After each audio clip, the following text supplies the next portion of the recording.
One news నేను తులసి. ముందుగా headlines.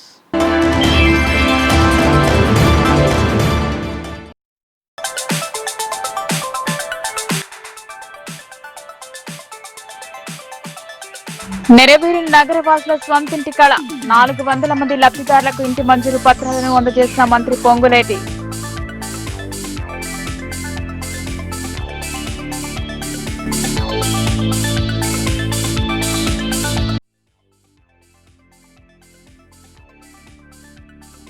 భూ సమస్యలకు శాశ్వత పరిష్కారం చూపేందుకు భూ సర్వే. అలసత్వం ప్రదర్శించిన అధికారుల తీరుపై అసహనం. భూ రీసర్వేను వేగవంతం చేయాలని ఆదేశం.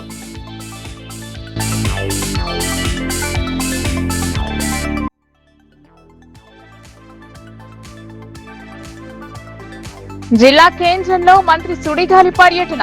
పలు కార్యాలయాలకు భూమి పూజ చేసిన మంత్రి, ప్రజా ప్రతినిధులు.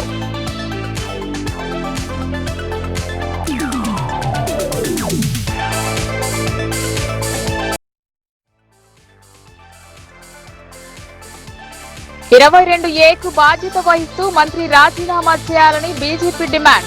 జిల్లా అధ్యక్షుని ఆధ్వర్యంలో మంత్రిని అడ్డుకునే యత్నం. పోలీసులకు బీజేపీ శ్రేణుల మధ్య వాగ్వివాదం.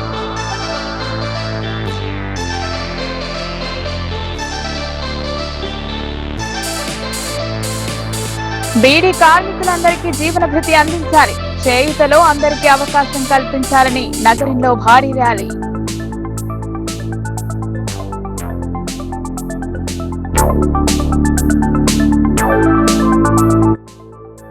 ప్రస్తుత పోటీ యుగంలో విద్యార్థులు పోటీతత్వంతో ముందుకు సాగాలని లయన్స్ క్లబ్ ఆఫ్ ఇందూరు అధ్యక్షుడు పి రాఘవేంద్రబాబు సూచించారు. విద్యార్థులు సేవాభావం అలవర్చుకోవాలన్నారు. లయన్స్ క్లబ్ ఆఫ్ ఇందూరు ఆధ్వర్యంలో శనివారం మాక్లూరు మండలం ధర్మోరా గ్రామంలోని మండల పరిషత్ పాఠశాలలో విద్యార్థులకు స్కూల్ బ్యాగులు పంపిణీ చేశారు. ఈ సందర్భంగా లయన్స్ అధ్యక్షుడు రాఘవేంద్రబాబు మాట్లాడుతూ విద్యార్థులు చిన్నతనం నుండే క్రమశిక్షణను అలవర్చుకోవాలని ఉద్బోధించారు. పాఠ్యాంశాలను పట్టుదలతో చదివి రాణించాలని ఆయన సూచించారు. పేద విద్యార్థులకు లయన్స్ క్లబ్ ఎల్లప్పుడూ అండగా ఉంటుందన్నారు. ఇదే సందర్భంగా పాఠశాలకు గొళ్ల రాజు ప్రొజెక్టర్ను అందజేశారు. ఈ కార్యక్రమానికి స్పాన్సర్ గా వ్యవహరించిన లయన్స్ క్లబ్ ఆఫ్ ఇందూరు పూర్వ అధ్యక్షుడు ఇరుమల శివలింగం, కార్యదర్శి చింతల గంగాదాస్, కోశాధికారి Ankam Rajender, program chairman P Srinivas, Dharmura గ్రామ సర్పంచ్ శ్రీనివాస్, ఉప సర్పంచ్ నాగేష్, పాఠశాల ప్రధాన ఉపాధ్యాయులు శంకర్, వీడీసీ సభ్యులు బేగరి నారాయణ, వార్డు సభ్యులు భూమేష్, తల్లిదండ్రుల కమిటీ సభ్యులు, గ్రామస్తులు పాల్గొన్నారు. ఒక్క సబ్జెక్టుతో తమ జీవితం ఆగమయ్యే పరిస్థితి ఏర్పడిందని బాన్స్వాడ జూనియర్ కళాశాల విద్యార్థి వాపోయారు. గత సంవత్సరం బోధించిన క్లాస్ వల్ల మొదటి సంవత్సరంలో తక్కువ మార్కులు వచ్చాయన్నారు. లెక్చరర్ను మార్చి నూతన లెక్చరర్ను నియమించాలని కోరారు. బాన్స్వాడ పట్టణంలోని ప్రభుత్వ జూనియర్ కళాశాల ముందు విద్యార్థులు నిరసనకు దిగారు.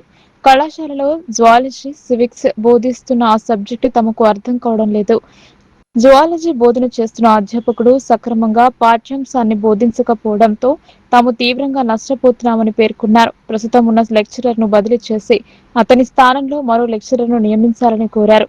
తరగతులకు వెళ్లకుండా కళాశాల మైదానంలో కూర్చొని నిరసన తెలిపారు. 1 సంవత్సరం నుండి ప్రిన్సిపాల్ కు ఫిర్యాదు చేసినా పట్టించుకోవడం లేదని విద్యార్థులు ఆవేదన వ్యక్తం చేస్తూ కళాశాల ముందు నిరసనకు దిగారు. విద్యార్థులు వెంటనే లెక్చరర్లను మార్చాలని డిమాండ్ చేశారు. సెకండ్ ఇయర్ బైపీసీ సార్, మాకు ఫస్ట్ ఇయర్ నుంచి ఇదే ప్రాబ్లం. జువాలజీ అర్థమవుతుంది, అసలు ఏం చాప్టర్ చెప్తుండో అర్థమవుతుంది, సార్ ఏం చెప్పిండో అర్థమవుతలేదు. ఎక్స్పెషల్లీ ఒక డయాగ్రామ్ వేయండి అంటే కూడా దాని గురించి ప్రాక్టీస్ చేయమంటుంది, కానీ దాని టోటల్ డీటెయిల్స్ అనేది తెలుస్తలేదు. మళ్ళీ టెక్స్ట్ బుక్ ఓపెన్ చేసి అయినా టెక్స్ట్ బుక్లో చెప్పేది దిగినా మాకు అర్థమవుతలేదు. ఓపెన్ చేయకండి అంటారు. అందరు చెప్పే సార్ వల్ల డిఫరెంట్ సబ్జెక్ట్ వేరే ఉంది, సార్ చెప్పే డిఫరెంట్ సబ్జెక్ట్ వేరే ఉంది. మీ సబ్జెక్ట్ కాకుండా వేరే సబ్జెక్ట్ ఉందా?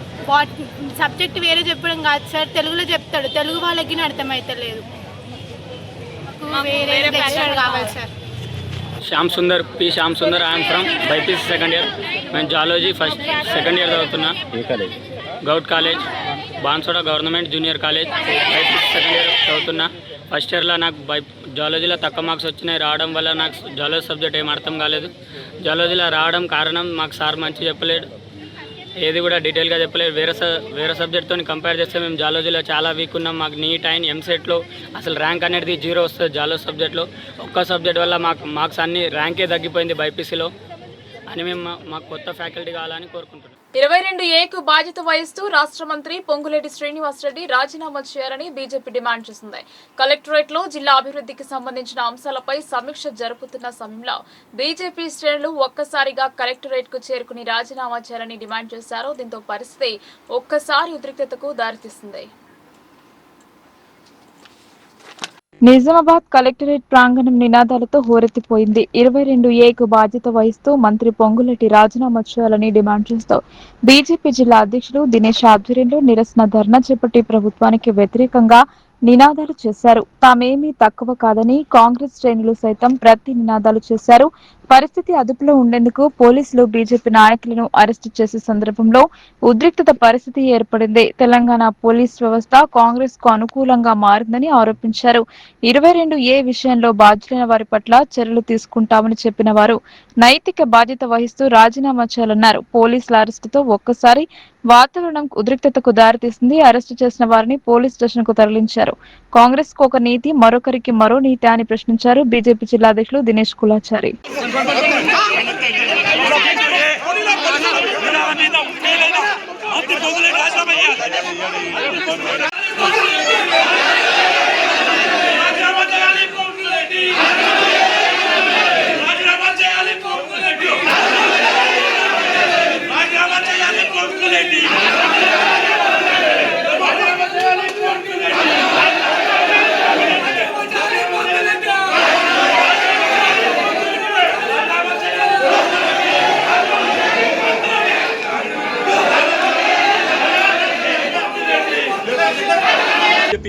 హిందూర్ భాజపా తరఫున మేము ఆందోళన చేస్తుంటే దౌర్జన్యంగా కాంగ్రెస్ గుండాలు, పోలీసులు, బీజేపీ కార్యకర్తల నాయకులపై దౌర్జన్యం చేయడం జరిగింది.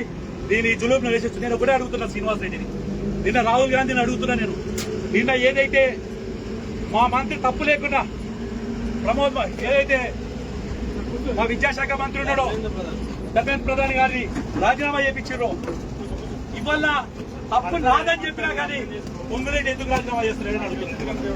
పొంగులేటి రాజీనామా ఎందుకు చేస్తలేడు? ఇలా పొంగులేటి రాజీనామా వేయాలి. పొంగులేటి రాజీనామా చేస్తే ఈ సమస్యకు పరిష్కారం. రాహుల్ గాంధీ ఏడా ముఖం దాచుకుంటున్నావు? ఇలా కాంగ్రెస్ ప్రభుత్వం ఉంది ఇక్కడ, నీ మంత్రి ఎంపీడు తప్పైందని ఎందుకు రాజీనామా చేపిస్తున్నావు అని అడుగుతున్నాను. ఇవాళ వెంటనే పొంగులేటి రాజీనామా చేయాలి. ఇలా హిందువులో చాలా మొత్తం రాష్ట్ర వ్యాప్తంగా జరుగుతుంది బిడ్డ. రాహుల్ గాంధీ చెప్తున్నా, కాంగ్రెస్ పార్టీ నాయకులకు చెప్తున్నా, పొంగులేటి శ్రీనివాస్ రెడ్డి రాజీనామా చేసినాక మీరు కార్యక్రమాలు చేపట్టండి. అంతేగాని పొంగులేటిని మంత్రివర్గంలో ఉంచుకొని మళ్ళీ రాజీనామాలు చేపిస్తామంటే లేదు. 22A గరీబోడు భూమి పెట్టి వాళ్ళ దగ్గర పైసలు అడుగుతున్నారు, ప్రైవేట్ భూములు పెట్టి వాళ్ళ దగ్గర పైసలు అడుగుతున్నారు. దోసుకునేందుకు టీఆర్ఎస్ ప్రభుత్వంలో ధరణి పేరు మీద, ఇప్పుడు 22A పేరు మీద ఈ దోపిడీ అనేది నడుస్తుంది. దీన్ని తీవ్రంగా ఖండిస్తూ ఇలా మేము ఈ కార్యక్రమం చేపట్టడం జరిగింది. పోలీసుల యొక్క అరెస్టు నిరసన వ్యక్తం చేస్తున్నాం. మేము ఇది మంచిది కాదు పద్ధతి. శ్రీనివాస్ రెడ్డిని అడుగుతున్నాం, నిన్న రాహుల్ గాంధీ ఒక పోలీస్ స్టేషన్ లో రోజంతా కూర్చుడు అరెస్ట్ చేసినారని అడుగుతున్నా. రాహుల్ గాంధీ ధర్నా చేసినా కానీ ఏం చేయలేదు. ఇలా పోలీస్ స్టేషన్ లో పోయి ధర్నా చేసినా ఏం చేయలేదు. ఇలా కానీ పోలీసు వాళ్ళు, ఇందూరు పోలీసు వాళ్ళు, తెలంగాణ పోలీసు వాళ్ళు ఇలా రేవంత్ రెడ్డి మేము మెమోరాండం ఇద్దామని మీద ఏమని రాసిన ఇలా పొంగులేటి నువ్వు 22A ప్రకారం తప్పు చేసిన అధికారులు కదా, దానికి నైతిక బాధ్యత వహిస్తూ రాజీనామా చేయమని అడిగాం. తప్ప అని అడుగుతున్నాను. ఇవాళ కేవలం కాగితం ఇయ్యమని, అరెస్ట్ చేయమని అడిగితే దౌర్జన్యంగా బట్ట చింపేసి దాడి చేసి మా మీద కొంతమంది చాతగాని కాంగ్రెస్ నాయకులు మా కార్యకర్తల మీద దాడి చేస్తున్నారు. నేను చెప్తున్నా, కాంగ్రెస్ నాయకులారా, బీఆర్ఎస్ ఇట్లే చేసిండు, లాస్ట్ ఫామ్ హౌస్ గది పట్టిడు. ఇలా మీకు రేపు ఇదే పోలీస్ జీపులలో మిమ్మల్ని గుర్తుపెట్టి లోపల వేసిన రోజు నిజంగా ఉద్యమం చేయగలుగుతాం. భారత్ మాతా కీ, భారత్ మాతా కీ, వందే వందే బీజేపీ. ప్రజల చిరకాల కోరిక, చిరుకోరిక అయిన సొంతింటి కలను ప్రజాప్రభుత్వం పూర్తి చేస్తుందని మంత్రి పొంగులేటి శ్రీనివాసరెడ్డి స్పష్టం చేశారు. కులమత పార్టీలకు అతీతంగా పేదలై అర్హత కలిగిన వారికి ఇంటి మంజూరు చేస్తామన్నారు. హైదరాబాద్ తరహాలో నిజామాబాద్ లో సైతం ఇందిరమ్మ ఇండ్ల టవర్ నిర్మాణానికి శ్రీకారం చుడతామన్నారు. రాష్ట్ర రెవెన్యూ, గృహ నిర్మాణ, సమాచార, పౌర సంబంధాల శాఖ మంత్రి పొంగులేటి శ్రీనివాసరెడ్డి శనివారం నిజామాబాద్ లో పలు అభివృద్ధి పనులకు శంకుస్థాపనలు చేశారు. నాగరంలోని నిర్మితి కేంద్రంలో గృహ నిర్మాణ శాఖ ఆధ్వర్యంలో లబ్ధిదారుల కోసం నిర్మించనున్న హౌసింగ్ టవర్స్ స్థలాన్ని పరిశీలించారు. 2 ఎకరాల విస్తీర్ణంలో 6 అంతస్తులతో కూడిన టవర్స్ నిర్మించనున్న నేపథ్యంలో తగిన సదుపాయాలు అందుబాటులో ఉన్నాయా అని క్షేత్రస్థాయిలో పరిశీలన జరిపారు. అనంతరం 43వ డివిజన్లోని పాముల బస్తీలో ఇందిరమ్మ పథకం కింద ఇళ్ల నిర్మాణాలు పూర్తి చేసుకున్న లబ్ధిదారులతో మంత్రి పొంగులేటి భేటీ అయ్యారు. ఇందిరమ్మ ఇళ్లను పరిశీలించి సకాలంలో బిల్లులు వచ్చాయా అని వివరాలు అడిగి తెలుసుకున్నారు. ఈ సందర్భంగా ప్రభుత్వం తమ సొంత ఇంటి కలను సాకారం చేసిందని లబ్ధిదారులు హర్షాతిరేకాలు వ్యక్తం చేస్తూ ప్రభుత్వానికి మంత్రి పొంగులేటి శ్రీనివాసరెడ్డికి కృతజ్ఞతలు తెలిపారు. వారి సంతోషంలో పాలు పంచుకోవడం తనకు కూడా ఎంతో ఆనందంగా ఉందని ఈ సందర్భంగా మంత్రి హర్షం వెలిబుచ్చారు. లబ్ధిదారులకు నూతన గృహ ప్రవేశ శుభాకాంక్షలు తెలియజేస్తూ నూతన వస్త్రాలు బహుకరించారు. చివరి దశ నిర్మాణంలో ఉన్న ఇళ్లను సైతం పరిశీలించి త్వరగా నిర్మాణం పూర్తి చేసుకోవాలని లబ్ధిదారులకు సూచించారు. అక్కడి నుండి మంత్రి పొంగులేటి ఐడీఓసీని ఆనుకొని నిర్మించిన 2 పడక గదుల ఇళ్లను పరిశీలించారు. మంత్రి వెంట urban MLA Dhanpal Suryanarayana, housing శాఖ MD VP Gautham, collector Bhavesh Mishra, CP Sai Chaitanya, DRO Geetha, RDO Rajendra Kumar, నగరపాలక సంస్థ కమిషనర్ దిలీప్ కుమార్ తదితరులు ఉన్నారు.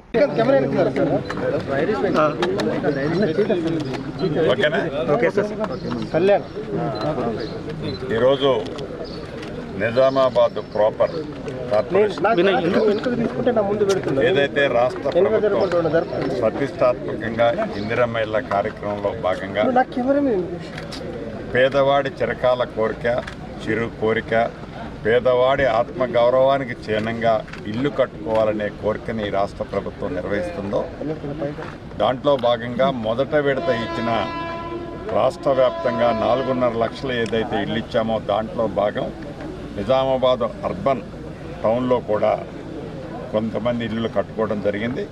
ఉదయం స్థానిక శాసనసభ్యులు, కార్పొరేటర్లు, అదే రకంగా గౌరవ జిల్లా కలెక్టర్ గారు, సిపి గారు, ఇంకా పార్టీ ముఖ్య నాయకులు, డిసిసి అధ్యక్షులు, మిగతా నాయకులు, వారితో పాటు పట్టణ ప్రాంతంలో ఉండే నిరుపేదలందరం కలిసి సుమారు ఒక 6-7 ఇళ్ళు కంప్లీట్ అయినాయి. ఒక 3-4 ఫినిష్డ్ స్టేజ్లో ఉన్నాయి. ఒక 3-4 ఇళ్ళు కూడా ప్రత్యక్షంగా చూడటం జరిగింది. వారి ఆనందానికి హద్దు లేదు. ఎందుకంటే మేము ఇల్లే కట్టుకుంటాము అనే ఆలోచన గత ప్రభుత్వంలో మిస్ అయ్యాం. ఇక వస్తుందో రాదో అనుకునే టైంలో ప్రజాప్రభుత్వం వచ్చిన తర్వాత మాకు ఇల్లు ఇచ్చినందుకు ప్రత్యేక కృతజ్ఞతలు ముఖ్యమంత్రి గారికి తెలపమని వారు నాకు చెప్పినందుకు చాలా ఆనందం అనిపించింది. ఒక మంచి పని చేస్తే, ఒక పేదవాడికి ఒక సహాయం చేస్తే, అందుట్లో నివసించడానికి ఇల్లు ఇస్తే ఆ ఆనందం ఎంత ఉంటుందో ప్రత్యక్షంగా వారితో పాలు పంచుకున్నాం. అంతేకాదు, గౌరవ అధికారులు ఈరోజు ఇక్కడ ఈ జిల్లా రివ్యూ మీటింగ్ ఉంది. ఆనాడు ఏదైతే డబుల్ బెడ్రూమ్ అని ఇళ్ళనే పేరుతో ఏవైతే కార్యక్రమాలు చేసి అసంపూర్తిగా మిగిలిపోయాయో అనేక పర్యాయాలు స్థానిక శాసనసభ్యులు, మిగతా మిత్రులు కూడా వాటిని అలొకేషన్ చేయాలి పేదవాళ్ళకి అన్నారు. సుమారు 400 ఇళ్ళు ఈరోజు ఇస్తూ మిగిలిన ఒక 350-400 హౌజెస్ కూడా రాబోయే కొద్ది రోజుల్లోనే వితిన్ 10 days లోపు అర్హులందరికీ ఇచ్చి ఆ బ్యాలెన్స్ వర్కులు, మౌలిక వసతులకు కానీ ఇళ్లకు సంబంధించిన బ్యాలెన్స్ వర్క్ కానీ కంప్లీట్ చేసే విధంగా ఇప్పటికే హౌసింగ్ బోర్డ్ డిపార్ట్మెంటు వాటి మీద నిర్ణయాలు తీసుకోవడం జరిగింది. ఏది ఏమైనా అర్బన్కి సంబంధించిన దాంట్లో కూడా మార్నింగ్ 1-2 ప్రదేశాలు చూసాం. ఇక్కడ ఇళ్ల స్థలాలు లేని నిరుపేదలు కూడా సైజబుల్గా ఉన్నారు. పేదల సొంతింటి కలను సాకారం చేయడమే ప్రజాప్రభుత్వ సంకల్పమని మంత్రి పొంగులేటి శ్రీనివాసరెడ్డి వెల్లడించారు. కులమత రాజకీయాలకు అతీతంగా అర్హులందరికీ ఇందిరమ్మ ఇండ్లు అందిస్తామన్నారు. ఇందిరమ్మ ఇండ్లు డబుల్ బెడ్రూమ్ల పరిశీలన జరిపి లబ్ధిదారులతో ముఖాముఖి భేటీ అయ్యారు. హైదరాబాద్ తరహాలో నిజామాబాద్ లో ఇందిరమ్మ టవర్స్ నిర్మాణానికి స్థల పరిశీలన జరిపారు. అట్టహాసంగా లబ్ధిదారులకు డబుల్ బెడ్రూమ్ ఇండ్లు పంపిణీ చేశారు.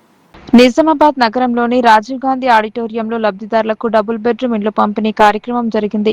నిజామాబాద్ అర్బన్ నియోజకవర్గ లబ్ధిదారులకు మంత్రి పొంగులేటి శ్రీనివాసరెడ్డి చేతుల మీదుగా డబుల్ బెడ్రూమ్ ఇండ్ల పంపిణీ కేటాయింపు పత్రాలు పంపిణీ చేశారు. ప్రభుత్వ సలహాదారు పి సుదర్శన్ రెడ్డి, ఎమ్మెల్సీ మహేష్ కుమార్ గౌడ్, ఎమ్మెల్యేలు ధన్పాల్ సూర్యనారాయణ గుప్తా, డాక్టర్ భూపతి రెడ్డి, నగర మేయర్ ఉమారాణి, గృహ నిర్మాణ సంస్థ ఎండీ గౌతమ్, కలెక్టర్ భవేష్ మిశ్రా, రాష్ట్ర Urdu academy chairman Tahir bin Hamdan, NUDA chairman Keshavenu తదితరులు ఈ సమారంభంలో భాగస్వాములయ్యారు. ఈ సందర్భంగా మంత్రి పొంగులేటి శ్రీనివాసరెడ్డి మాట్లాడుతూ కులం, మతం, రాజకీయాలకు అతీతంగా పట్టణం, గ్రామం, గూడెం, తండా అనే తేడా లేకుండా రాష్ట్ర వ్యాప్తంగా అర్హులైన ప్రతి కుటుంబానికి ఇందిరమ్మ ఇళ్లు అందించడమే తమ ప్రభుత్వ లక్ష్యమని స్పష్టం చేశారు. మొదటి విడతలో రాష్ట్రంలో 4.50 లక్షల ఇళ్లను మంజూరు చేశామని, రెండవ విడతలో 2.5 లక్షల ఇళ్లను, హైదరాబాద్ లో 1 లక్ష ఇళ్లను కలుపుకుని ఇప్పటి వరకు మొత్తం 8 లక్షల ఇళ్లను తమ ప్రభుత్వం పేదలకు అందిస్తోందని మంత్రి అన్నారు. ఇది నిరంతర ప్రక్రియ అని, అర్హులైన ప్రతి పేద కుటుంబానికి సొంత ఇంటి కలను సాకారం చేసేంత వరకు విడతల వారీగా ఇందిరమ్మ ఇళ్లను మంజూరు చేస్తూనే ఉంటామని స్పష్టం చేశారు. గత ప్రభుత్వ హయాంలో కమిషన్లకు ఆశపడి కాళేశ్వరం కట్టారు, కానీ 10 ఏళ్ల కాలంలో పేదలకు ఒక్క ఇల్లు కూడా ఇవ్వలేదని మంత్రి పొంగులేటి ఆక్షేపించారు. గత ప్రభుత్వం ఒకవేళ ఏడాదికి 2 లక్షల చొప్పున ఇండ్లు ఇచ్చి ఉంటే నేడు తెలంగాణ రాష్ట్రంలో పేదలందరికీ సొంత ఇండ్లు సమకూరేవని అన్నారు. గత ప్రభుత్వంలో అసంపూర్తిగా మిగిలిపోయిన మొండి గోడలకే పరిమితమైన డబుల్ బెడ్రూమ్ ఇళ్లను సైతం పూర్తి చేసి లబ్ధిదారులకు కేటాయించేలా ముఖ్యమంత్రి రేవంత్ రెడ్డి నేతృత్వంలోని తమ ప్రభుత్వం చర్యలు తీసుకుంటుందని తెలిపారు.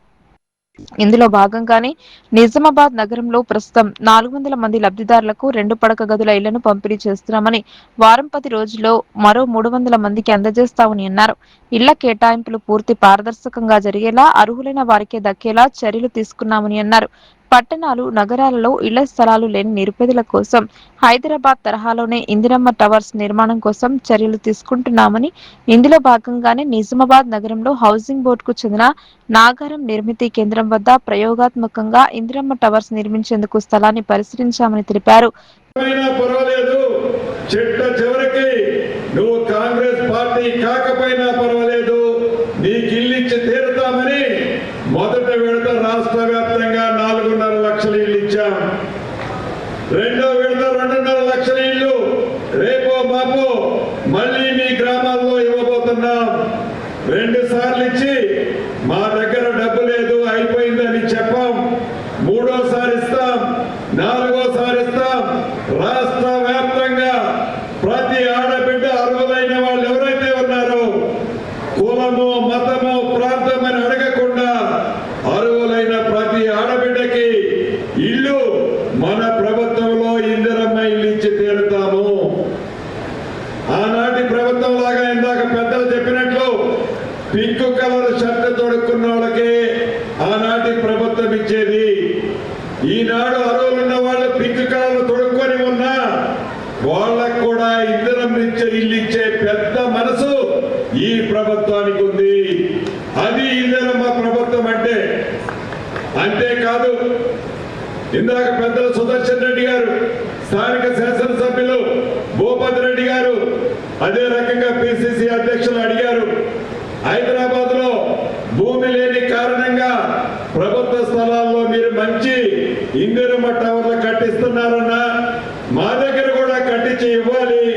హైదరాబాద్ కి తర్వాత పెద్ద పట్టణం మా నిజామాబాద్ కార్పొరేషన్ అని అడగటం జరిగింది. నిజమది, నిజం. ప్రత్యక్షంగా ఉదయం నేను వెళ్ళి చూశాను. అక్కడున్న పేదోళ్ళు చెప్పిన మాటలు విన్నాను. తప్పకుండా రాబోయే 15-20 రోజుల్లోనే పైలట్ మోడల్లో ఈ నిజామాబాద్ ప్రాంతంలో కూడా ఇందిరమ్మ టవర్లు కట్టాలని నా అధికారులకు ఆదేశాలు ఇచ్చాను. ప్రభుత్వ సలహాదారులు సుదర్శన్ రెడ్డి మాట్లాడుతూ రూపాయి ఖర్చు లేకుండా పేదలకు రేవంత్ రెడ్డి ప్రభుత్వం ఇందిరమ్మ ఇళ్లను మంజూరు చేస్తుందని అన్నారు. పూర్తి పారదర్శకంగా అర్హత ప్రాతిపదికన పేదలకే ఇళ్లు కేటాయిస్తున్నామని స్పష్టం చేశారు. మహిళల అభ్యున్నతికి అత్యంత ప్రాధాన్యత ఇస్తూ వారి పేరిటే ఇందిరమ్మ ఇండ్లు, ఇతర సంక్షేమ పథకాలు మంజూరు చేస్తున్నామని గుర్తు చేశారు. ఎమ్మెల్సీ మహేష్ కుమార్ గౌడ్ మాట్లాడుతూ ప్రజా సంక్షేమమే ధ్యేయంగా రేవంత్ రెడ్డి నేతృత్వంలోని రాష్ట్ర ప్రభుత్వం పాలన సాగిస్తోందని అన్నారు. ప్రజలకు ఇచ్చిన ప్రతి హామీని ప్రాధాన్యత క్రమంలో అమలు చేస్తున్నామని, ఇందులో భాగంగానే ఏడాది కాలంలోనే మొదటి విడత కింద 4.50 లక్షల కుటుంబాలకు ఇందిరమ్మ ఇళ్లు మంజూరు చేసి పేదల సొంతింటి కలను సాకారం చేస్తున్నామని తెలిపారు. రాష్ట్రంలోనే అత్యధికంగా నిజామాబాద్ జిల్లాలో ఇందిరమ్మ ఇండ్లు మంజూరయ్యాయని వివరించారు. ఓవైపు ఇందిరమ్మ ఇళ్లు, సన్న బియ్యం, ఉచిత విద్యుత్, ఉచిత ఆర్టీసీ బస్సు ప్రయాణం వంటి సంక్షేమ పథకాలు అమలు చేస్తూనే మరోవైపు సమాంతరంగా అభివృద్ధి కార్యక్రమాలు చేపడుతున్నామని అన్నారు. ఇల్లు కట్టుకోవడానికి 2 లక్షల ఇల్లు ఇస్తే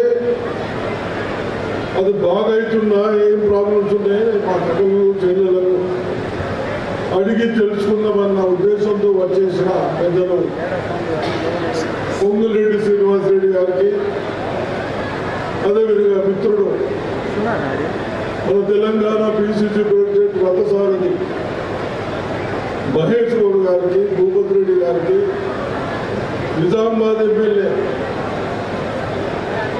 ఆ భగవంతుడు మనిషి ధనమిచ్చింది. ఒకటే ఆలోచించాలి,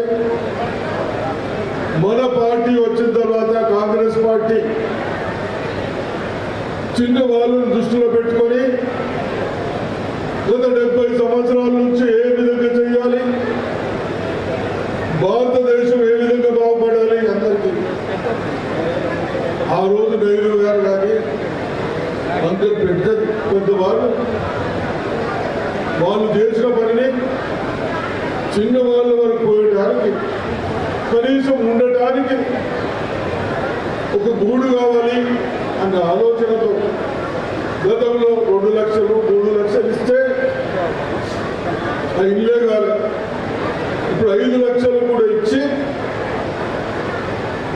నూనెనే కట్టుకోమన్నారు. ఎవరు కాంట్రాక్టర్ లేరు.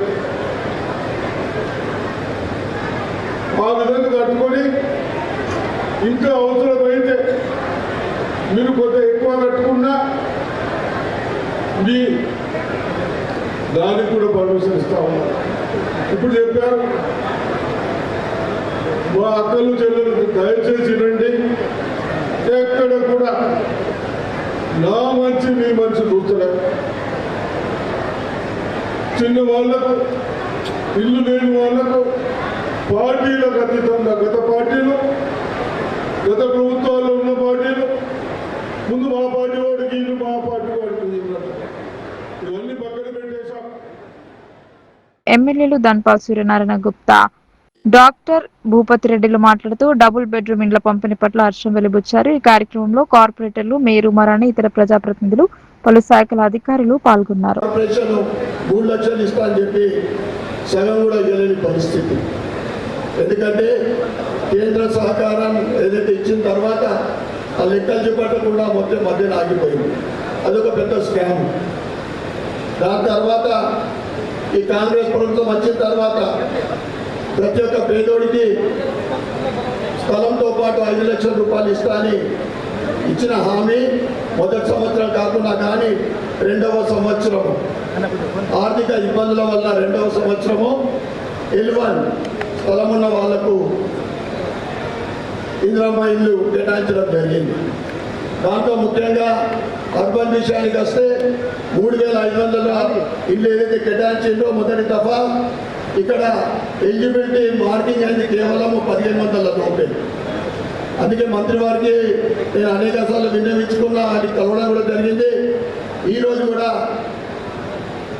వారికి మొత్తము ఈ డబుల్ బెడ్రూమ్ల విషయం కానీ ఇందిరమ్మ విషయం కానీ మొత్తం కూడా వారికి చెప్పడం జరిగింది. చాలా సంతోషం. మరి గతంలో 10 సంవత్సరాలు ఇల్లు అన్నది ఒక కలలాగా మిగిలిపోయినటువంటి సందర్భంలో మీకు అందరు కూడా తెలుసు, గతంలో మీటింగ్లో అయితే మరి ఏం చెప్పారన్నది, అల్లుడు వస్తే ఎక్కడ ఉండాలి, బిడ్డలు బర్రె ఉంటే ఎక్కడ పట్టేయాలి, మరి తెల్లారి కోడలు వస్తే ఎక్కడ ఉండాలని మాట్లాడి కాంగ్రెస్ వాళ్ళు 70 ఇళ్ళు కట్టించారు. మరి ఇప్పుడు వాళ్ళు ఇవాళ మళ్ళీ మేము మంచి డబుల్ బెడ్రూమ్లు కట్టిస్తామని చెప్పి చెప్పడం జరిగింది. అయినా 10 ఏళ్ళు అయింది, ఒక్క ఇల్లు ఇప్పుడే మరి మన అర్బన్ ఎమ్మెల్యే మాట్లాడుతూ ఉన్నాడు, ఒక్క డబుల్ బెడ్రూమ్ ఇల్లు కూడా ఇవ్వలేదని. ఇవాళ కాంగ్రెస్ పార్టీ అధికారంలోకి వచ్చిన తర్వాత మరి మన నిజామాబాద్ రూరల్లో 3500 ఇల్లు వీళ్ళ కట్టించినాం. నిజామాబాద్ అర్బన్లో కూడా ఇప్పుడు ఖానాపూర్ కానీ, కాలూరు కానీ, భూపన్పల్లి కానీ, బోర్గాంలో ఇల్లు కడతా ఉన్నాం. అయితే అర్బన్ వచ్చేసరికి మరి కొంచెం ల్యాండ్ ఇష్యూ ఉండొచ్చు, కొంతమందికి ల్యాండ్స్ లేని వాళ్ళు ఎక్కువ మంది ఉండడం వల్ల మరి గతంలో ఇన్కంప్లీట్ ఉన్నటువంటి ఈ డబుల్ బెడ్రూమ్ ఇళ్లను ఎంతుంటే అంతా కూడా లబ్ధిదారులకు ఇచ్చి మిగతా బ్యాలెన్స్ అమౌంట్ కూడా వీలైతే అదే కాంట్రాక్టర్ చేద్దామా లేకుంటే మీరన్నా చేయించుకునేటట్టు చేద్దామనే ఆలోచనతో ఇవాళ ఇల్లు డబుల్ బెడ్రూమ్ పంచడం జరిగింది. ఈ నెల 24న తలపెట్టిన ఆటో, క్యాబ్, వ్యాన్ డ్రైవర్ల సమ్మెను జయప్రదం చేయాలని పిలుపునిచ్చారు. సమ్మెకు సంబంధించిన పోస్టర్ ఆవిష్కరణ జరిపారు. ప్రజలంతా సహకరించాలని కోరారు. సిఐటియు కార్యాలయంలో ఆటో డ్రైవర్స్ యూనియన్ ఆధ్వర్యంలో ఈ నెల 24న జరిగే ఆటో రాష్ట్ర వ్యాప్త సమ్మెకు సంబంధించి పోస్టర్ను ఆవిష్కరించారు. ఈ సందర్భంగా సిఐటియు జిల్లా ఉపాధ్యక్షులు రమేష్ బాబు మాట్లాడుతూ తెలంగాణ రాష్ట్ర వ్యాప్తంగా ఈ నెల 24న ఆటో, క్యాబ్, స్కూల్ వ్యాన్ డ్రైవర్ల నిరవధిక బంద్ ప్రకటించడం జరిగిందన్నారు.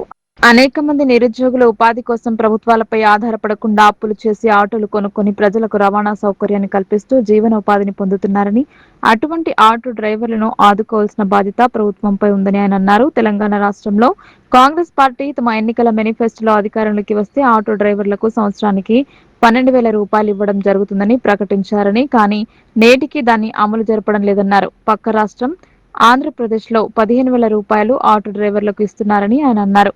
గత 30 సంవత్సరాలుగా ఆటో డ్రైవర్ల సంక్షేమ బోర్డు ఏర్పాటు కోసం అనేక పోరాటాలు, ఉద్యమాలు చేసినప్పటికీ ప్రభుత్వం సంక్షేమ బోర్డును ఏర్పాటు చేయకపోవడంతో కార్మికులు తీవ్రంగా నష్టపోతున్నారని, సంక్షేమ బోర్డు ఏర్పాటైతే యాక్సిడెంట్లో ఆటో డ్రైవర్ చనిపోయిన వారి కుటుంబానికి ఉపయోగపడతారని, ఇప్పుడు కేంద్ర రాష్ట్ర ప్రభుత్వాలు ఏ రకంగా వారిని ఆదుకోవడం లేదని ఆయన అన్నారు. సంక్షేమ బోర్డు ఏర్పాటు వలన రాష్ట్ర ప్రభుత్వానికి ఎలాంటి ఆర్థికపరమైన ఇబ్బందులు లేవని, సంక్షేమ బోర్డుకు ఆటోలు, క్యాబ్లు ఇతర వాహనాలు కొన్న సందర్భంలో 2% సెస్సులు కనుక వసూలు చేసినట్లయితే కోట్లాది రూపాయల సంక్షేమ బోర్డుకు నిధులు వస్తాయని, ఆ విధంగా కార్మికుల సంక్షేమానికి వాటిని వాడవచ్చని ఆయన అన్నారు. అదేవిధంగా ఆర్టీసీ కార్మికులపై పోలీసుల చేత విపరీతంగా చలాన్లను వేస్తూ తీవ్ర ఇబ్బందులకు గురి చేస్తున్నారని ఆయన తెలిపారు. కావున ఈపై సమస్యల పరిష్కారం కోసం ఈ నెల 24న జరిగే బంద్ ను విజయవంతం చేయాలని ఆయన కార్మికులకు పిలుపునిచ్చారు. ఈ కార్యక్రమంలో ఆటో యూనియన్ నాయకులు ఉద్దవ్, అబ్దుల్ వసీం సాహెబ్ తదితరులు పాల్గొన్నారు.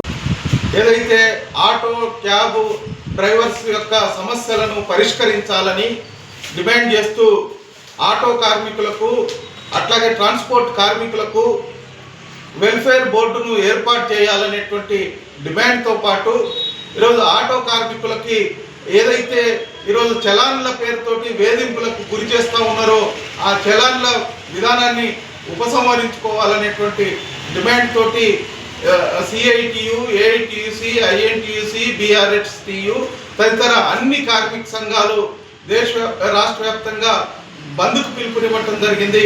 కార్మికులు తమ సమస్యల పరిష్కారం కోసం 24న జరిగేటువంటి బంద్లో పెద్ద ఎత్తున అందరూ పాల్గొనాలని, అందరూ తమ నిరసనను వ్యక్తం చేసి ఈ ప్రభుత్వం తమ సమస్యలు పరిష్కారం అయ్యే వరకు కలిసి రావాలనేటువంటిది సిఐటిగా కోరుతా ఉన్నాం. ప్రభుత్వం ఇప్పటికైనా స్పందించి సంక్షేమ బోర్డును ఏర్పాటు చేయడంతో పాటు కార్మికులకు సమస్యలను పరిష్కరించడం కోసం చర్చలు జరపాలని డిమాండ్ చేస్తాం. మాజీ ఎమ్మెల్సీ అరకల నర్సారెడ్డి జన్మదిన వేడుకను కాంగ్రెస్ శ్రేణులు ఘనంగా జరిపారు. విద్యార్థుల మధ్య కేక్ కట్ చేసి శుభాకాంక్షలు తెలిపారు. మాజీ ఎమ్మెల్సీ అరకెల నర్సారెడ్డి జన్మదినాన్ని పురస్కరించుకొని సిరికొండ మండలంలోని ఓ పాఠశాలలో కాంగ్రెస్ కార్యకర్తల ఆధ్వర్యంలో ఘనంగా జన్మదిన వేడుకలు నిర్వహించారు. ఈ సందర్భంగా పాఠశాల విద్యార్థులతో కలిసి కేక్ కట్ చేసి విద్యార్థులకు పండ్లు పంపిణీ చేశారు.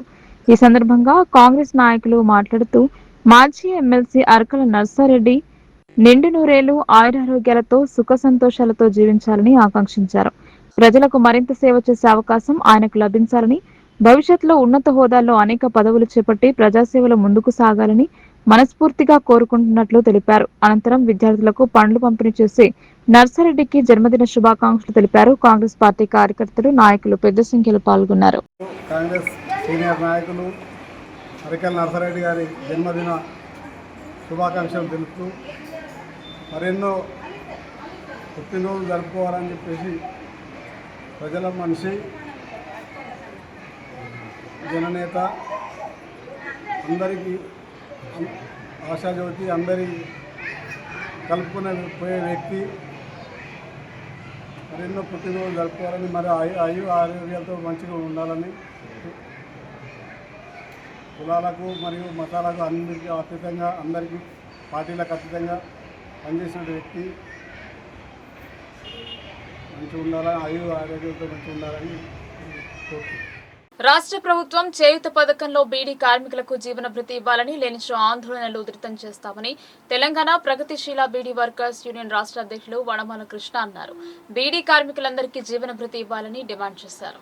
రాష్ట్ర ప్రభుత్వం ప్రకటించిన చేయూత పెన్షన్ పథకంలో బీడీ కార్మికులందరికీ జీవన భృతి ఇవ్వాలని డిమాండ్ చేస్తూ తెలంగాణ ప్రగతిశీల బీడీ వర్కర్స్ యూనియన్ జిల్లా కమిటీ ఆధ్వర్యంలో భారీ ర్యాలీ నిర్వహించి ధర్నా చౌక్ వద్ద మహాధర్నా నిర్వహించారు. ఈ సభకు యూనియన్ జిల్లా అధ్యక్షులు డి రాజేశ్వర అధ్యక్షత వహించారు. ఈ సందర్భంగా యూనియన్ రాష్ట్ర అధ్యక్షులు వనమాల కృష్ణ మాట్లాడుతూ రాష్ట్ర ప్రభుత్వం ఈ నెల చివరి నాటికి చేయూత పెన్షన్ కొరకు దరఖాస్తు చేసుకోవాలని అప్లికేషన్ మోడల్ ను విడుదల చేసిందన్నారు. ఇందులో చేనేత కార్మికులు, గీతా కార్మికులకు దరఖాస్తు చేసుకునే అవకాశం కల్పించారని, కానీ బీడీ కార్మికులకు దరఖాస్తు చేసుకునే అవకాశం కల్పించలేదన్నారు. ఇది బీడీ కార్మికుల పట్ల కక్షపూరిత వైఖరిని తెలియజేస్తుందని ఆగ్రహం వ్యక్తం చేశారు. తక్షణమే రాష్ట్ర ప్రభుత్వం బీడీ కార్మికులకు చేయూత పెన్షన్లలో జీవన భృతి కోసం దరఖాస్తు చేసుకునే అవకాశం కల్పించాలని డిమాండ్ చేశారు. లేనిచో రాష్ట్ర వ్యాప్తంగా బీడీ కార్మికులతో ఆందోళనలను ఉధృతం చేస్తామని హెచ్చరించారు. యూనియన్ రాష్ట్ర ప్రధాన కార్యదర్శి ఎం నరేందర్ మాట్లాడుతూ బీడీ కార్మికులకు పని దినాలు తక్కువై పూట గడవడం కష్టమైందన్నారు. యూనియన్ నాయకత్వంలో బీడీ కార్మికులు పోరాడి జీవన భృతిని సాధించుకున్నారు. జీవన భృతి వీరి జీవితాలకు కొంత ఊరటనిచ్చిందన్నారు. కానీ ప్రస్తుత రాష్ట్ర ప్రభుత్వం బీడీ కార్మికులకు మొండి చేయి చూపించే ప్రయత్నం చేస్తుందని ఆరోపించారు. బీడీలు చుట్టే కార్మికులకు, బీడీ ప్యాకర్లకు, నెలసరి జీతాల ఉద్యోగులకు, బీడీ కమిషన్ ఏజెంట్లకు చేయూత పెన్షన్లలో జీవన భృతి మంజూరు చేయాలని డిమాండ్ చేశారు. టీయూసీఐ జిల్లా ప్రధాన కార్యదర్శి ఎం సుధాకర్, యూనియన్ జిల్లా సహాయ కార్యదర్శులు బి మల్లేష్, డి కిషన్లు, యూనియన్ జిల్లా నాయకులు సాయిరెడ్డి, లింగం, లక్ష్మీ, వసంత, అంజమ్మ, ప్రజా సంఘాల నాయకులు గణేష్, సాయిబాబా, నాగమణి, సృజన్, శ్రీకాంత్, అరుణోదయ కళాకారులు గంగాధర్, రమేష్, చరణ్లు తమ పాటలతో బీడీ కార్మికులను చైతన్యపరిచారు. రెండవది, నువ్వు ఎన్నికల కంటే ముందు కాంగ్రెస్ పార్టీ రేవంత్ రెడ్డి ప్రచారంలో 2016ని 4000కు పెంచుతామని చెప్పి హామీ ఇచ్చారు. కానీ హామీని అమలు జరపకపోగా ఈ నెల 6వ తేదీన రేవంత్ రెడ్డి సర్కార్, రేవంత్ రెడ్డి మంత్రివర్గంలో ఉన్నటువంటి మంత్రులందరూ కూడా చేయూత పథకం కింద ఇచ్చేటటువంటి పెన్షన్లను అన్ని వర్గాలకు ఇస్తున్నాం, మీరు వెంటనే దరఖాస్తు చేసుకోండి అని చెప్పి దరఖాస్తు నమూనాను రాష్ట్ర ప్రభుత్వం విడుదల చేసింది. ఆ దరఖాస్తులో గతంలో బీడీ కార్మికులు పోరాడి సాధించుకున్నటువంటి జీవన భృతి పెన్షన్ ఏదైతుందో దానికోసం దరఖాస్తు చేసుకోవడానికి ఆప్షన్ లేదు. ప్రభుత్వం అందించే నూతన పెన్షన్ కోసం 31లోగా దరఖాస్తు చేసుకోవాలని రాష్ట్ర సమాచార, పౌర సంబంధాల, రెవెన్యూ, గృహ నిర్మాణ శాఖ మంత్రి పొంగులేటి శ్రీనివాసరెడ్డి వెల్లడించారు. అర్హులైన వారికి పెన్షన్ మంజూరు చేయబడుతుందని పేర్కొన్నారు. జిల్లాలో పలు అభివృద్ధి పనులతో పాటు ఇందిరమ్మ ఇండ్ల సందర్శన, పలు నిర్మాణాల శంకుస్థాపన కార్యక్రమంలో మంత్రి పొంగులేటి శ్రీనివాసరెడ్డి పాల్గొన్నారు. ఉదయం నుండి జిల్లా కేంద్రంలో సోడిగాలి పర్యటన చేశారు. నూతన పెన్షన్ కోసం 31లోగా దరఖాస్తు చేసుకోవాలని సూచించారు. వితంతు, వృద్ధాప్య, ఒంటరి మహిళలు, వికలాంగులు దరఖాస్తు చేసుకోవాలని మంత్రి పేర్కొన్నారు. ప్రతి ఒక్కరికి ప్రభుత్వ పథకాలను అందించడమే ప్రజాప్రభుత్వ లక్ష్యమన్నారు. అద్దె భవనంలో ఉంటూ సేవలు అందిస్తున్న కార్యాలయాలకు మోక్షం కలిగింది. ప్రభుత్వ పరంగా స్వంత భవనాల నిర్మాణాలకు శనివారం మంత్రి పొంగులేటి శ్రీనివాసరెడ్డి ప్రభుత్వ సలహాదారులు కలిసి భూమి పూజ చేశారు. నగర శివారులో సబ్ రిజిస్టర్ కార్యాలయంతో పాటు మండల రెవెన్యూ కార్యాలయాల భవనాలకు రాష్ట్ర హౌసింగ్ శాఖ మంత్రి పొంగులేటి శ్రీనివాసరెడ్డితో పాటు ప్రభుత్వ సలహాదారులు సుదర్శన్ రెడ్డి, ఎమ్మెల్సీ మహేష్ కుమార్ గౌడ్, శాసనసభ్యులు భూపతి రెడ్డి ఈ కార్యక్రమంలో పాల్గొన్నారు. ఈ భవన నిర్మాణం పూర్తయితే స్వంత భవనంలో ప్రజలకు సేవలందించే భాగ్యం కలుగుతుందని పేర్కొన్నారు. నిజామాబాద్ జిల్లాను అన్ని రంగాలలో అభివృద్ధిలో కొనసాగించేలా చర్యలు తీసుకుంటామని తెలిపారు. వేద పండితుల మంత్రోచ్చరణ మధ్య భవనాల శంకుస్థాపన మహోత్సవం అట్టహాసంగా కొనసాగింది. రాష్ట్రంలో భూ సమస్యలకు శాశ్వత పరిష్కారం చూపడమే లక్ష్యంగా ప్రభుత్వం చేపట్టిన భూ రీసర్వేను వేగవంతం చేయాలని రాష్ట్ర రెవెన్యూ శాఖ మంత్రి పొంగులేటి శ్రీనివాసరెడ్డి అధికారులను ఆదేశించారు. ఏడాదిన్నరలోపు వ్యవసాయ భూములతో పాటు ఆబాది ఆస్తుల రీసర్వే పూర్తి చేయాలని లక్ష్యంగా పెట్టుకున్నట్లు వెల్లడించారు. శనివారం నాడు ఉమ్మడి నిజామాబాద్ జిల్లాలో విస్తృతంగా పర్యటించి పలు అభివృద్ధి పనులకు శంకుస్థాపన చేశారు. అనంతరం కలెక్టరేట్లో నిజామాబాద్, కామారెడ్డి జిల్లాల revenue, housing, stamps and registration, survey శాఖల అధికారులతో మంత్రి పొంగులేటి శ్రీనివాసరెడ్డి సుదీర్ఘ సమీక్ష నిర్వహించారు. ఈ సందర్భంగా మంత్రి మాట్లాడుతూ ప్రజల సమస్యల పరిష్కారంలో ప్రజలను అనవసరంగా కార్యాలయాల చుట్టూ తిప్పుతూ ఇబ్బందులకు గురి చేస్తే మాత్రం ఎంతటి వారైనా ఉపేక్షించే ప్రసక్తి లేదని తేల్చి చెప్పారు. పదే పదే సూచించిన పనితీరులో మార్పు రాని అధికారులపై కఠిన చర్యలు తీసుకుంటామని హెచ్చరించారు. భూభారతి రెవెన్యూ సదస్సులో వచ్చిన దరఖాస్తులు, సాదా బైనామా అర్జీల పరిష్కారంలో జాప్యం చేస్తున్న తహసీల్దార్లపై ఆగ్రహం వ్యక్తం చేశారు. ప్రజల సమస్యలను పరిష్కరించడంలో నిర్లక్ష్యం వహిస్తే ఎంతటి వారైనా ఉపేక్షించేది లేదని స్పష్టం చేశారు.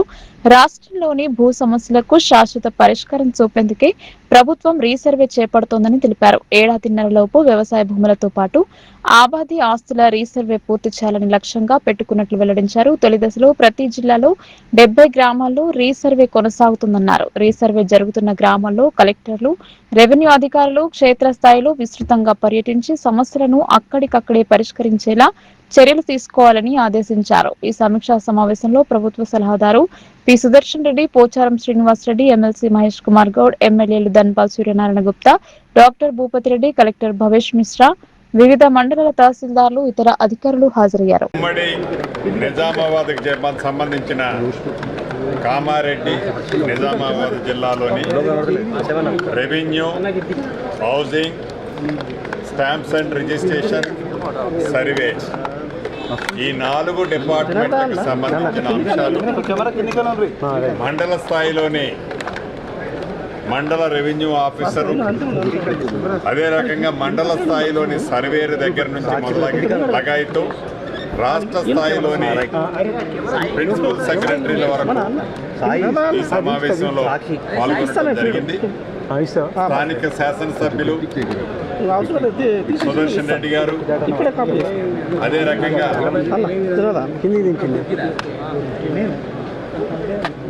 భూపతి రెడ్డి గారు, ఎమ్మెల్సీ గారు, డిసిసి అధ్యక్షులు వారు మహేష్ కుమార్ గౌడ్ గారు, డిసిసి అధ్యక్షులు, ఇలా ప్రజాప్రతినిధులు, రాజకీయ పార్టీలకు అతీతంగా ప్రజాప్రతినిధులందరూ కూడా ఈ సమావేశంలో పాలుపంచుకున్నారు. ప్రధానంగా ఈ ప్రభుత్వం ఏదైతే ధరణిని బంగాళాఖాతంలో వేసి భూభారత చట్టాన్ని తీసుకురావటమే కాకుండా ఈ చట్టం ద్వారా శాశ్వతంగా భూములున్న ఆసాములకి వివాదరహితమైన భూములు ఇచ్చే దాంట్లో భాగంగా ఈ వివాదరహిత భూములు ఇవ్వాలి అంటే సర్వే కార్యక్రమాన్ని చేపట్టాలి. భూముల్లో సర్వే చేస్తే తప్ప సమస్యలు అనేది పరిష్కారం కాదు అనేది అనేక మంది నిపుణులు, అదే రకంగా అనుభవజ్ఞులైన రైతులు ఇచ్చిన సూచనలు, సలహాల మేరకు రాష్ట్ర వ్యాప్తంగా మొదట విడత ప్రతి జిల్లాలో 70 రెవెన్యూ గ్రామాల్లో సర్వే కార్యక్రమానికి శ్రీకారం చుట్టాం. అదే రకంగా కొన్ని దశాబ్దాలుగా సుమారు రాష్ట్ర వ్యాప్తంగా 413 గ్రామాలకు నక్షాలే లేవు. ఆ గ్రామాలన్నిటికీ నక్షాలతో కోసం సర్వే చేస్తూ రిమైనింగ్ ప్రతి జిల్లాలో 70 గ్రామాలకి సర్వే కార్యక్రమం వడివడిగా ఉమ్మడి నిజామాబాద్ జిల్లాలో కూడా, నిజామాబాద్ జిల్లా, కామారెడ్డి జిల్లాలో కూడా ఒక్కొక్క జిల్లాలో 70 గ్రామాలకి శ్రీకారం చుట్టారు. దాంట్లో గ్రౌండ్లో వస్తున్న ప్రాబ్లమ్స్ ఏమేమి ఉన్నాయి, ప్రజలు ఏమేమి కోరుకుంటున్నారు, ఎందుకంటే ఇది ప్రజాప్రభుత్వం. ఆనాటి పెద్దల్లాగా 4 గోడల మధ్య విధి విధానాలు తయారు చేసే ప్రభుత్వం కాదు ఇది. ప్రజల అభిప్రాయాలకి, అభిష్టాలకి అనుగుణంగానే ఈ ప్రభుత్వం నిర్ణయాలు తీసుకుంటుంది. దాన్ని దృష్టిలో పెట్టుకొని ఈ సర్వేకి జరుగుతున్న రిజల్ట్స్ని ఎలా ఉన్నాయి అనేది క్షుణ్ణంగా ఇప్పుడు పరిశీలించడం, అదే రకంగా స్థానిక ప్రజాప్రతినిధులు చెప్పిన ఆలోచనలకు అనుగుణంగా కూడా వాటిని ఎలా చేయాలి అనేది కూడా నిర్ణయాలు తీసుకోవడం జరిగింది. కొంతమంది అధికారులు ఎవరైతే నిర్లక్ష్యంగా, బాధ్యతారహితంగా ప్రవర్తిస్తున్నారో వారికి మొదటి విడత కూడా ఈరోజు వాళ్ళకి కొన్ని సూచనలు, ఆదేశాలు ఇవ్వటం కూడా జరిగింది. తప్పకుండా ఇది నిరంతరము జరిగే ప్రక్రియ కాబట్టి స్థానిక ప్రజాప్రతినిధులందరినీ కూడా రిక్వెస్ట్ చేశాను. వారి వారి నియోజకవర్గాలు, వారి జిల్లాల్లో వీటికి సంబంధించిన అంశాల మీద అట్లీస్ట్ వీక్లీ వన్స్ ట్వైస్ ఈ అధికారులతో ఇంటరాక్ట్ అయ్యి ఈ కార్యక్రమాలు ముందుకి పాజిటివ్గా తీసుకువెళ్లే విధంగా చర్యలు ఏమేమి చేపట్టాలో వాటన్నిటిని కూడా స్థానిక ప్రజాప్రతినిధులతో సంప్రదించడం జరిగింది. అదే రకంగా ఇందాక చెప్పినట్లు ఇందిరమ్మ ఇళ్ళు అంటే ఇందిరమ్మ ప్రభుత్వంలోనే ఇచ్చాం. ఆనాటి ప్రభుత్వంలో ఇళ్ల విషయానికి నిర్లక్ష్యం చేస్తే ఈ రాష్ట్ర ప్రభుత్వం గౌరవ ముఖ్యమంత్రి రేవంత్ రెడ్డి గారి నాయకత్వంలో వచ్చిన తర్వాత 2 విడతల్లో హైదరాబాద్తో కలుపుకొని 8 లక్షల ఇళ్ళు ఇవ్వటం జరిగింది. ఇంకా 2 విడతలు ఇవ్వాలన్నది ఈ రాష్ట్ర ప్రభుత్వం యొక్క ఆలోచన.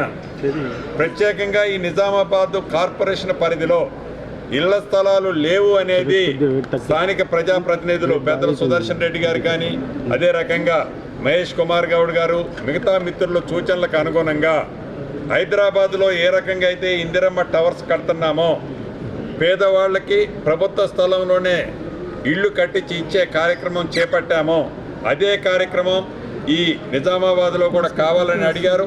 పైలట్ కింద మొదట ఒక 2 నుంచి 3 ఎకరాల్లో కట్టడానికి వీలైతే ఒక 10-15 డేస్లో దానికి సంబంధించిన నోటిఫికేషన్ కూడా ఈ నిజామాబాద్ పట్టణంలో ఇవ్వటం జరుగుద్ది. ఆఫ్టర్ దట్ ఎవరైతే నిరుపేదలకి ఇళ్ళు ఇవ్వాలని అనుకుంటున్నామో వాళ్ళకి కావాల్సిన వార్తలు ముగించే ముందు హెడ్లైన్స్ మరోసారి.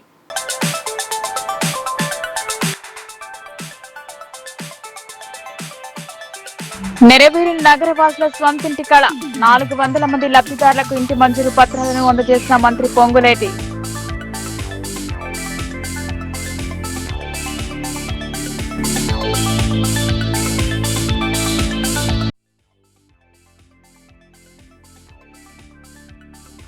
భూ సమస్యలకు శాశ్వత పరిష్కారం చూపేందుకు భూ సర్వే.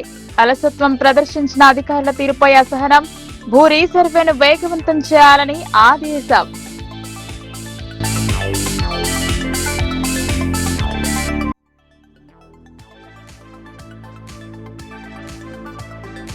జిల్లా కేంద్రంలో మంత్రి సుడిగాలి పర్యటన. పలు కార్యాలయాలకు భూమి పూజ చేసిన మంత్రి, ప్రజా ప్రతినిధులు.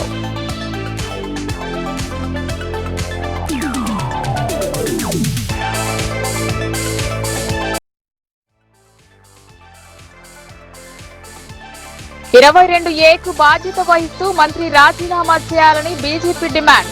జిల్లా అధ్యక్షుని ఆధ్వర్యంలో మంత్రిని అడ్డుకునే యత్నం. పోలీసులకు బీజేపీ శ్రేణుల మధ్య వాగ్వివాదం.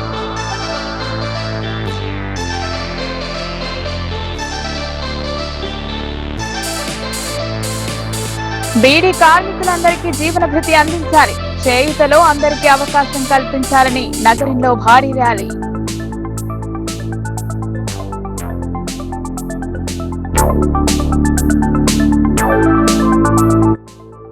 ఈ వార్తలు ఇంతటితో సమాప్తం. తిరిగి ప్రసారమయ్యే వార్తల్లో మళ్ళీ కలుద్దాం. అంతవరకు చూస్తూనే ఉండండి మీ లోకల్ న్యూస్. మన ఊరు మన వార్త.